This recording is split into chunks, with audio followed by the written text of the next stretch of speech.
What if I told you that a single battle could wipe an entire kingdom off the map in just one day?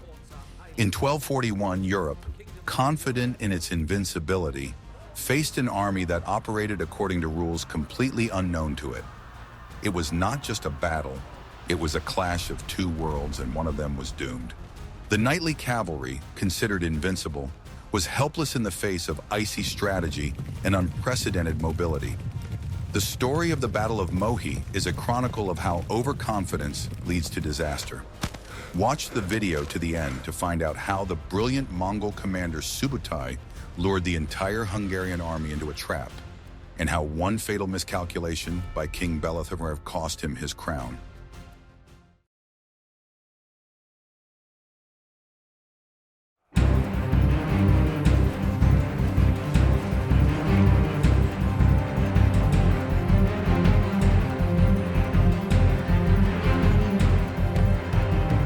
I will reveal to you the most important secret of the Mongol machine. It was not driven by chaos, but by a brilliant plan. At the beginning of the 13th century, only rumors reached Europe about a terrible force coming from the east. These warriors were called people from hell, the Tartars. For European monarchs mired in feudal strife, it seemed like a distant fairy tale. They could not imagine an army united by a single will and iron discipline, an army that had already conquered China, Central Asia, and Rus. This army did not simply fight, it waged total war, using psychological pressure, espionage, and logistics that were centuries ahead of its time. At the head of this army was Khan Batu, grandson of the great Genghis Khan. But the real mastermind behind the Western campaign was his Bogatyr, or warrior, Subutai. This man was perhaps the greatest strategist in history, on a par with Alexander the Great. He thought not in terms of battles, but in terms of entire campaigns spanning continents. His goal was not simply plunder, but the systematic conquest of Europe and access to the last sea, the Atlantic Ocean. In 1240, the Kingdom of Hungary was at the height of its power. King Béla IV ruled over vast territories. Hungary was considered the stronghold of the Christian world in the East. Béla IV himself was an experienced, albeit very proud ruler. He carried out reforms in an attempt to strengthen royal power, which caused discontent among powerful barons and magnates. This internal disunity would play a fateful role. The immediate cause for the invasion was the issue of the Polovtsians, known in Rus as the Cumans. These nomadic tribes, defeated by the Mongols in the southern steppes, sought refuge with the Hungarian king. Khan Batu considered the Polovtsians his subjects, fugitive slaves. He sent Béla IV an ultimatum demanding their extradition. Béla IV, seeing the Polovtsians as potential soldiers for his army, not only refused, but also took them under his protection. This decision was a casus belli, a formal reason for war, which Subutai had been waiting for so long. By accepting the Polovtsians, King Béla IV challenged the Mongol Empire. He was confident that his knights, clad in heavy armor, would easily defeat the wild nomads. He could not have imagined that his decision would bring the country to the brink of destruction. The presence of the Polovtsians within Hungary caused serious problems. The pagan nomads and their herds caused conflicts with the local settled population. The Hungarian nobles, already dissatisfied with the king, saw the Polovtsians as spies and enemies. An internal explosion was brewing in the country, and this happened at the very moment when the Mongol armies were already being mobilized. Batu and Subutai immediately began preparations for the invasion. They had at their disposal an army numbering, according to various estimates, between 70,000 and 120,000 soldiers. These were seasoned fighters who had been through dozens of campaigns. Each warrior was not only a horseman, but also an engineer, a scout, and part of a single, well-oiled machine. Their communication system, based on horse couriers, allowed them to coordinate the actions of several armies hundreds of kilometers apart. European knights, on the contrary, relied on individual feats and powerful but short-lived attacks by heavy cavalry. They despised long-range combat, considering the bow a weapon of cowards. Their armies were slow, poorly organized, and dependent on cumbersome supply trains. They were unable and unwilling to learn to fight differently. Subutai, thanks to his extensive spy network, was well aware of the internal state of Hungary. He knew about the king's conflict with the barons, about the problem with the Polovtsians, about the topography of the country. He was not going to simply invade. He was going to carry out a surgically precise operation to eliminate an entire state.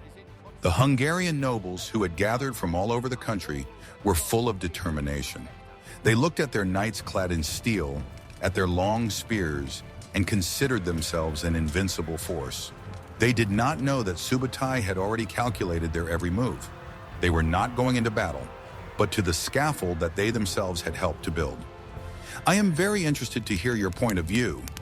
Do you think Hungary had any alternative but to accept the Palavcians and incur the wrath of the Khan? Write about it in the comments and don't forget to subscribe to the channel.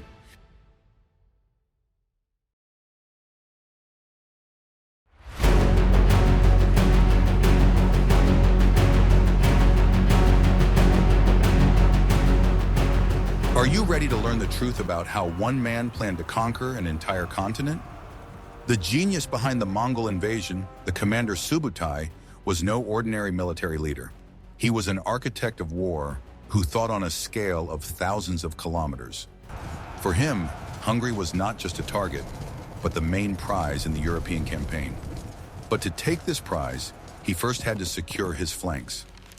Subutai developed a plan that is still studied in military academies today. Subutai's plan called for a simultaneous invasion on 3 fronts to paralyze the enemy and prevent them from joining forces. It was a classic Mongol strategy, perfected to perfection. 3 separate army corps were to strike Poland, Transylvania, and Hungary itself.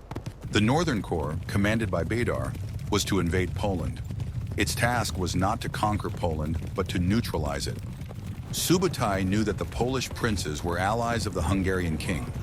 This corps was to defeat the Poles, preventing them from coming to the aid of Béla IV. This army accomplished its task brilliantly, winning the Battle of Legnica. The Southern Corps, led by Khan Kadan, was ordered to enter Hungary from the south through Transylvania. This was a diversionary maneuver designed to stretch the Hungarian forces. Kadan was to ravage the southern provinces and create a threat that would force Béla IV to divide his army.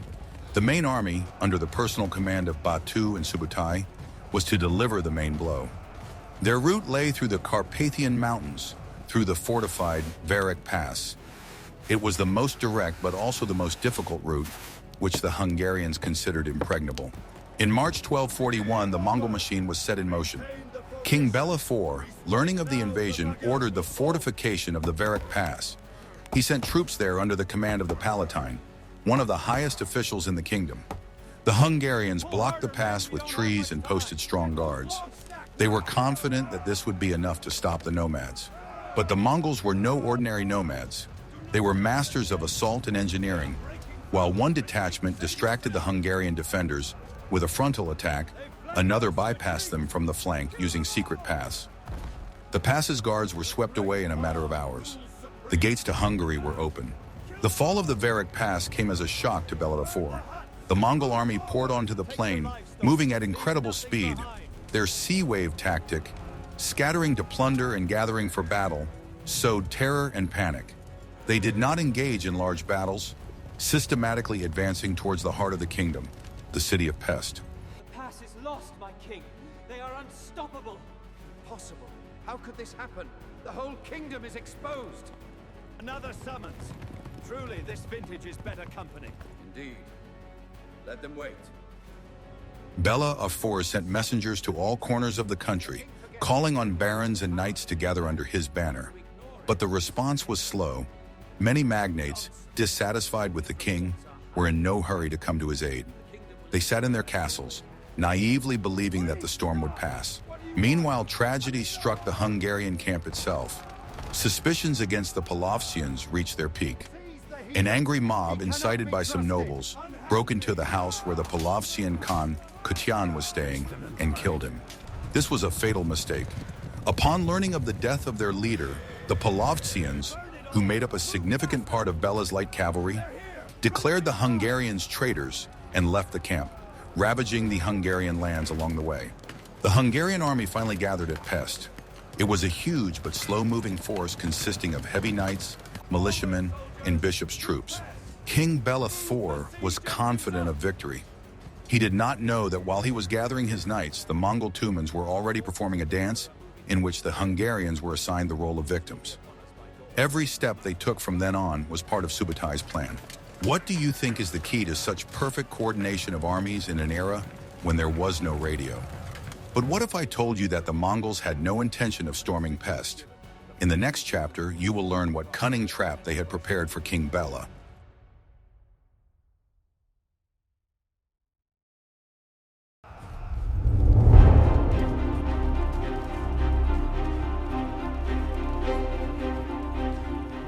What I am about to show you was banned from study in some medieval chronicles. So shameful was this mistake.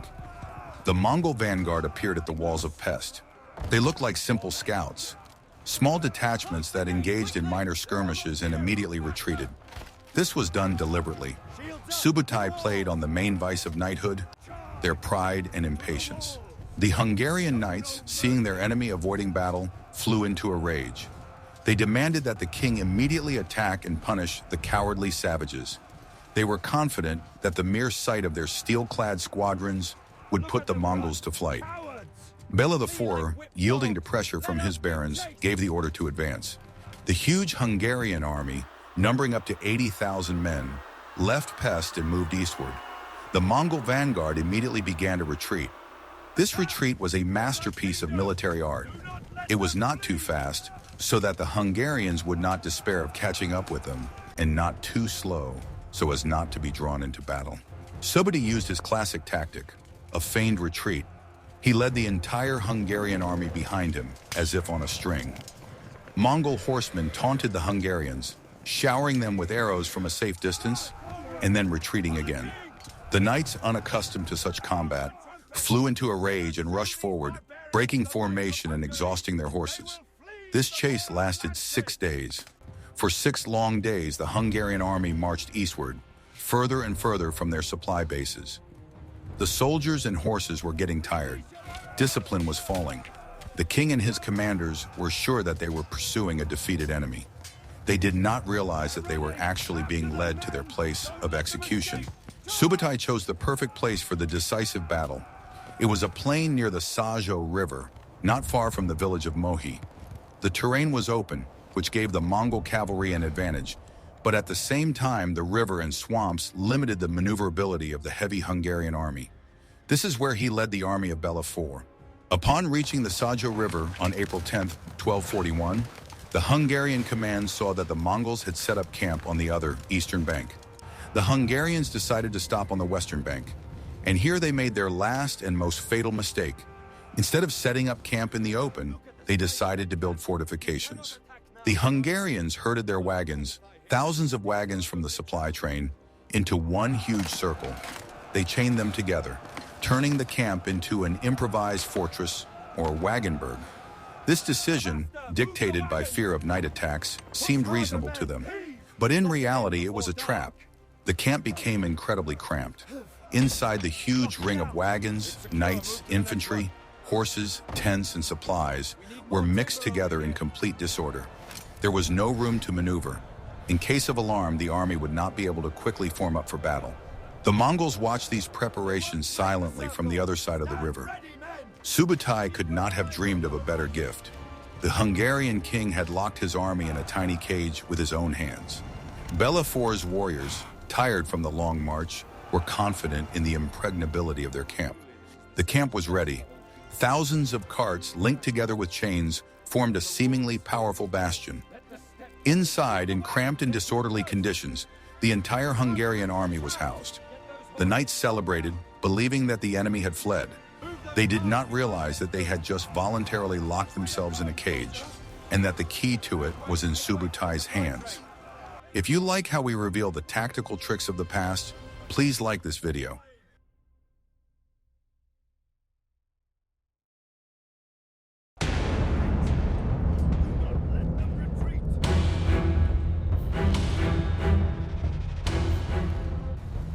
Guess what happened next when the Hungarians thought they had won? As darkness fell on April 10th, the Hungarian command made another mistake. They believed that the Mongols had either left or were too weak to attack. The only route connecting the two banks of the Sajó River, a long stone bridge, was guarded, but not seriously enough. 1,000 soldiers were in charge of the guard. Around midnight, the Mongols launched an attack on the bridge.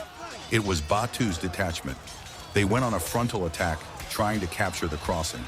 The Hungarian crossbowmen standing guard met them with a cloud of bolts. A fierce battle ensued right on the bridge. The noise of the battle raised the alarm in the camp.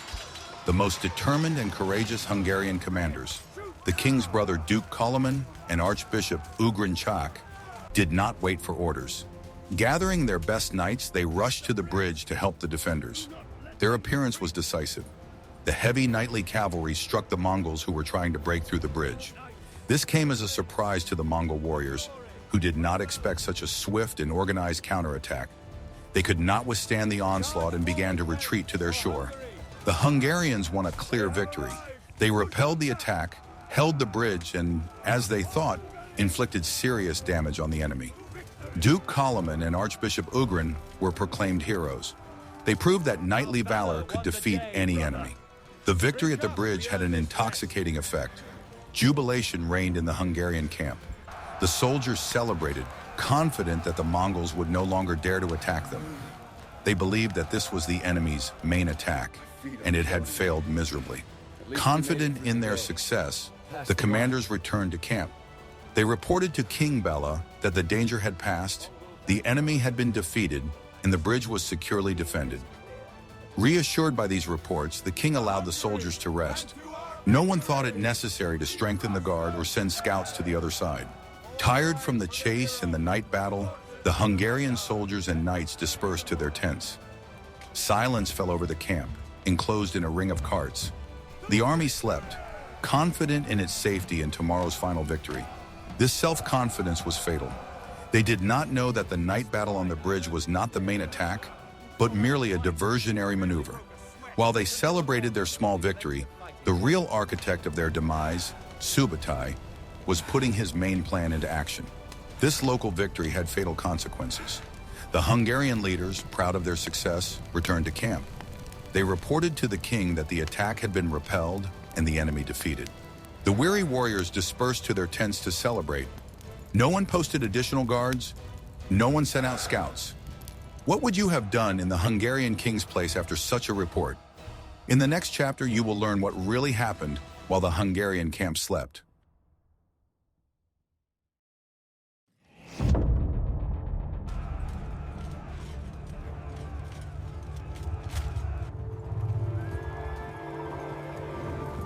What happened a few kilometers south of the bridge was a real battle, not just a night skirmish. Subutai, the true mastermind of the operation, had no intention of attacking head-on. The bridge was just a diversionary tactic, a smokescreen. While Batu drew the Hungarian forces to the bridge, the main corps under Subutai's command marched in complete silence. Subutai personally led an elite corps consisting of 3 tumans, or about 30,000 warriors. His task was to find a ford or crossing further south along the river and strike the Hungarians in the flank. It was a risky maneuver that required perfect coordination and secrecy. Moving in the darkness of night, Subutai's scouts were unable to find a suitable ford. The Sajó River was deep and fast at this point. Any delay could ruin the entire plan. But Subutai was prepared for such a turn of events. He had not only a plan A, but also plans B and C. Unable to find a ford, Subutai gave an order that would have seemed unthinkable to any European commander. He ordered a bridge to be built, immediately at night, in close proximity to the enemy. The Mongols had everything they needed for this. They did not have a supply train with pre-prepared parts, but they had engineers and thousands of trained soldiers. Using whatever materials were at hand, trees, branches, the Mongol engineers began to build a pontoon bridge in complete silence. The work was in full swing. The warriors, accustomed to obeying orders without question, worked quickly and in unison. They understood that the success of the entire campaign depended on their speed. This operation was incredibly daring. Any noise, any accidental fire could give them away to the Hungarian sentries if they were on the alert. But the Hungarian camp was asleep, lulled by their recent victory at the stone bridge. By dawn, while Batu resumed his diversionary attacks on the bridge, Subutai's pontoon crossing was ready. 30,000 warriors, the elite of the Mongol army, began to cross to the west bank of the river.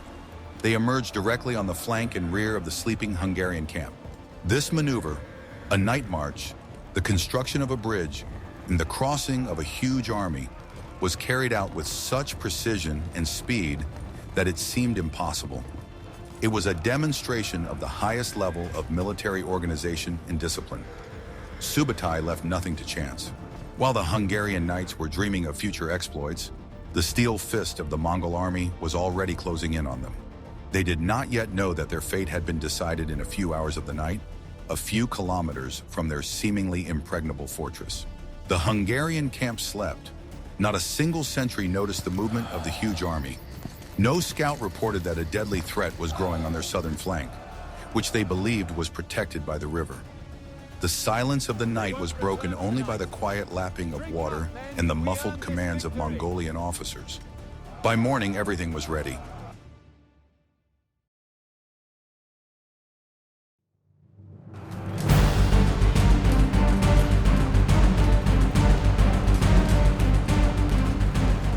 What if I told you that everything the Hungarian knights believed in collapsed in an instant? With the first rays of the sun on April 11, 1241, the Hungarian camp began to wake up, and what they saw shocked them. On the other side of the river, where they thought the enemy had been defeated, stood the Mongolian catapults that Batu had brought in during the night. They immediately opened fire on the defenders of the bridge. The Hungarians, who once again rushed to defend the bridge, were met not only with arrows, but also with heavy stone projectiles. Under cover of this barrage, the Mongol assault troops rushed the bridge again. This time, their attack was much more powerful and fierce, but the real horror awaited the Hungarians on the other side. While all attention was focused on the bridge, they appeared from the morning mist in the south. Tens of thousands of Mongol horsemen, Subutai's army, had already formed battle lines. They had bypassed the camp and were now behind the Hungarians. The realization that they were surrounded struck the Hungarian army like a thunderbolt. Batu was advancing from the front, across the bridge. Subutai was at the rear and flank. The river, which they had considered their defense, now cut off their retreat. Indescribable panic broke out in the camp. Soldiers and knights, caught off guard, rushed about the cramped space of the wagon fort. The officers' orders were drowned out by the general noise. There was no way to organize a defense or line up for a counterattack. The heavy knights, Béla IV's main striking force, found themselves in a very disadvantageous situation. They could not mount their horses and turn around to deliver their crushing blow. They were trapped as if in a cage among carts, tents, and frenzied people. The Mongols did not rush to storm the camp itself. They surrounded it with a tight ring and began a methodical bombardment. A hail of arrows rained down on the camp. The Mongols also used catapults and, according to some sources, primitive powder devices, which created a deafening noise and even greater panic. The cramped quarters of the camp, which were supposed to provide protection, turned out to be a curse. Every arrow and every shell found its target in the dense mass of people. Tents made of fabric and wood began to catch fire from incendiary shells, turning the camp into a fiery hell. The Hungarian army, which yesterday considered itself invincible, was completely paralyzed. The soldiers could neither fight nor flee. They found themselves trapped in a trap they had built for themselves, which Subutai used so ingeniously. King Béla IV saw his army, his pride and joy, turn into an uncontrollable mob. The knights, unable to mount their horses and turn around, were helpless. The camp had turned from a fortress into a mousetrap. What could be more frightening for a soldier than the realization of complete hopelessness? In the next chapter, you will learn what unique and most diabolical gift Subutai presented to the besieged.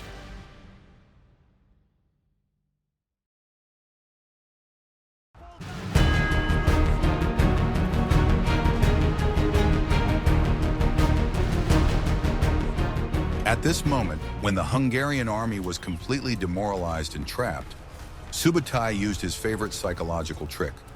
The Mongolian ring closing in around the camp was incomplete.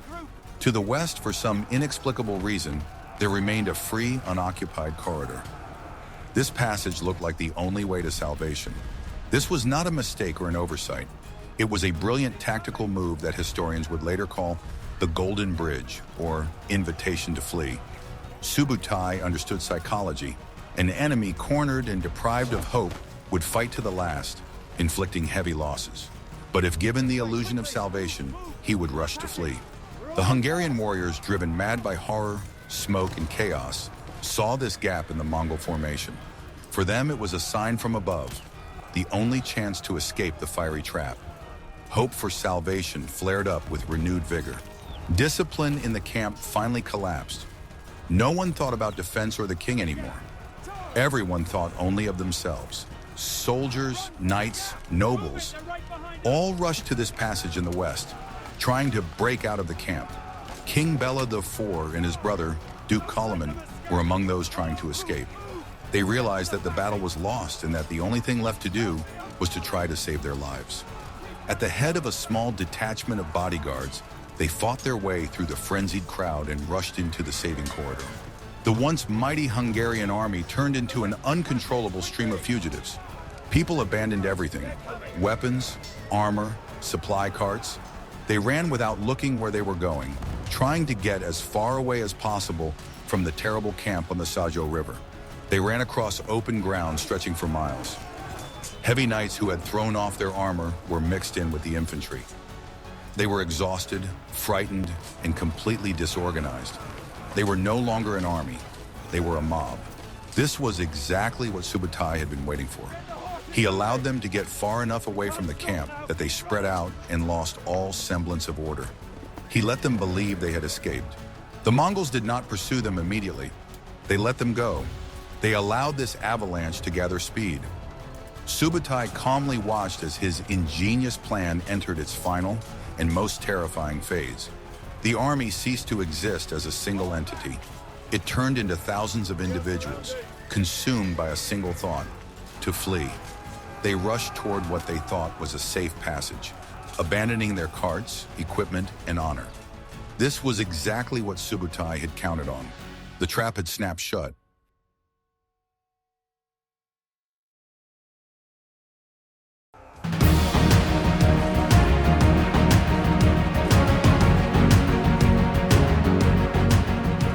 As soon as the stream of fugitives gained speed and turned into a disorganized crowd, the second stage of the plan began.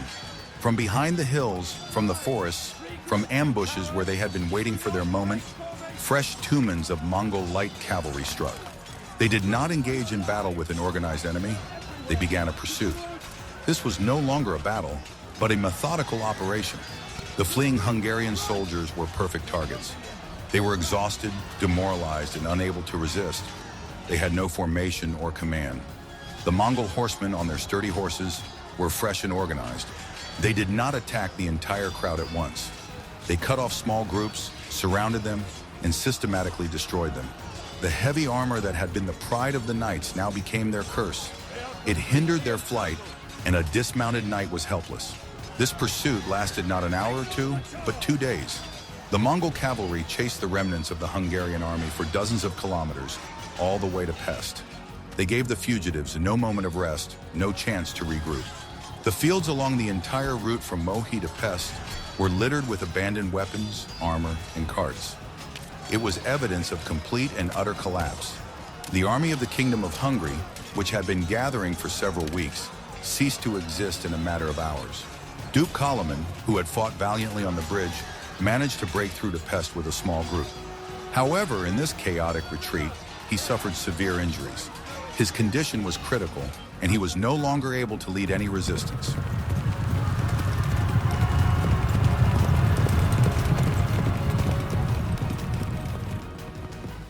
King Béla IV also miraculously escaped capture. He fled, changing horses, pursued closely by Mongol patrols.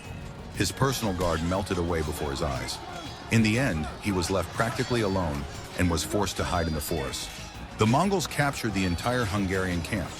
They seized the royal treasury, supplies, and, most importantly, the royal seal. This gave Batu a tool for further psychological pressure on the country. The defeat was total. Almost all the senior hierarchs of the Hungarian church and the most distinguished nobles died in the Battle of Mohi. Archbishop Ugrichak, who fought so bravely on the bridge, did not survive the day. The losses were not just great, They were irreplaceable. In 2 days, the Hungarian kingdom lost all its military power. Archbishop Ugrin, many nobles, and military leaders were killed. Duke Koloman, although he managed to break through, suffered severe injuries in the chaos. King Béla IV, having miraculously escaped capture, became a fugitive in his own country. The Battle of Mohi was over.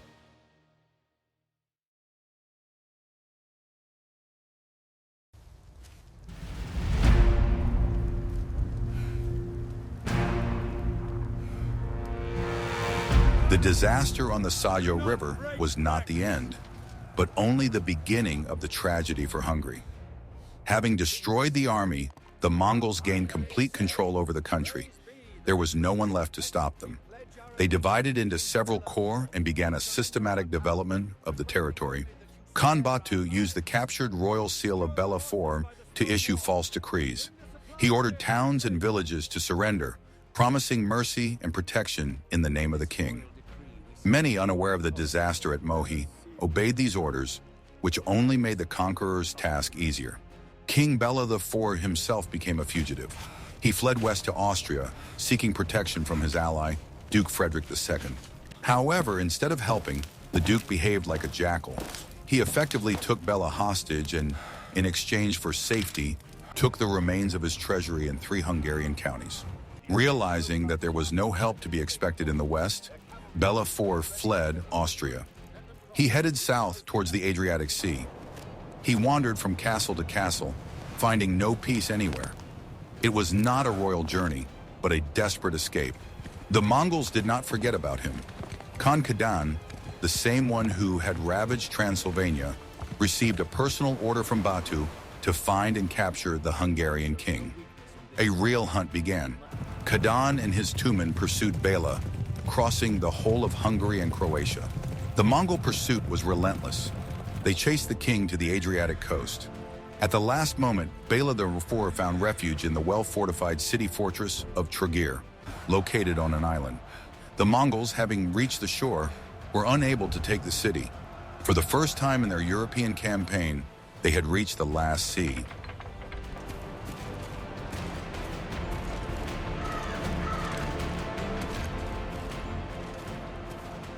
While Kadan was hunting for the king, the rest of Hungary was experiencing the most terrible year in its history. The country was completely defenseless.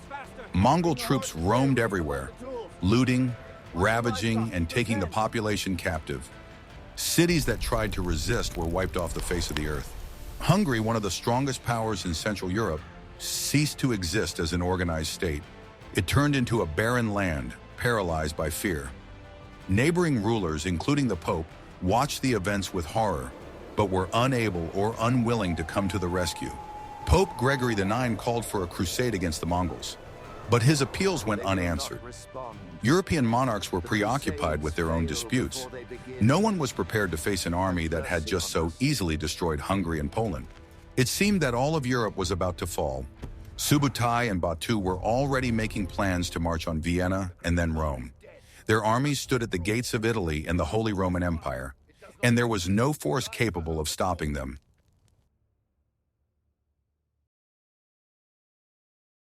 We cannot hold this line. Our flanks are exposed. It is the Duke's levy. They are not coming. We are alone. In the winter of 1242, when the Mongol vanguard was already at the gates of Vienna, and Europe was waiting in terror for its fate, an event occurred that saved the continent. News arrived from the distant capital of Karakorum. On December 11, 1241, the great Khan Ugade had died. This news, which flew halfway around the world, reached Batu and changed everything. According to Mongolian law, after the death of the great Khan, all princes of royal blood, all descendants of Genghis Khan, had to return to the capital. They were to take part in the Great Kurultai, a congress at which a new ruler of the empire was to be elected. Batu, as one of the most influential descendants of Genghis Khan, could not ignore this law. Despite the protests of Subutai, who wanted to complete the conquest, Batu gave the order. The entire huge Mongol army, standing on the threshold of conquering Europe, turned around and began a long journey eastward. For Europeans, it looked like a miracle, like divine intervention. They were saved not by force of arms, but by a chance event thousands of kilometers away. The departure of the Mongols allowed King Béla IV to return to his country. But he did not return to a kingdom, but to ashes. The country was devastated. The population losses were catastrophic. The economy was destroyed. Cities and villages lay in ruins.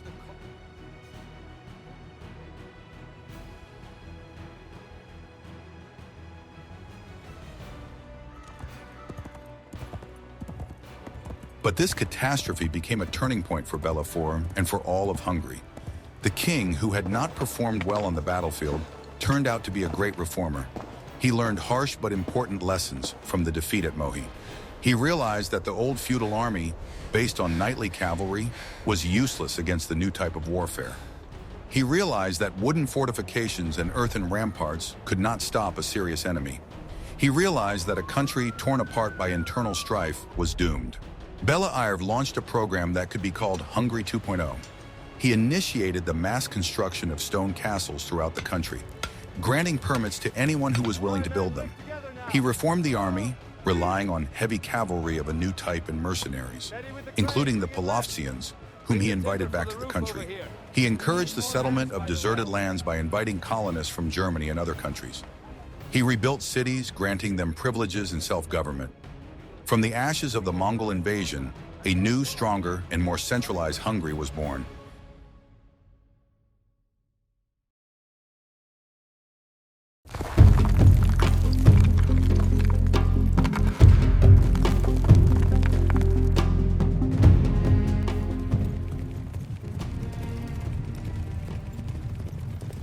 The Battle of Mohi is a timeless reminder of what overconfidence and an inability to assess one's opponent can lead to.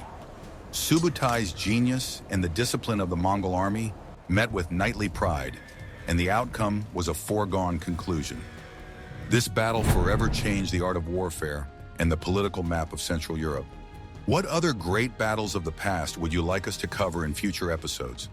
Perhaps you are interested in the Battle of Hastings or the Siege of Constantinople.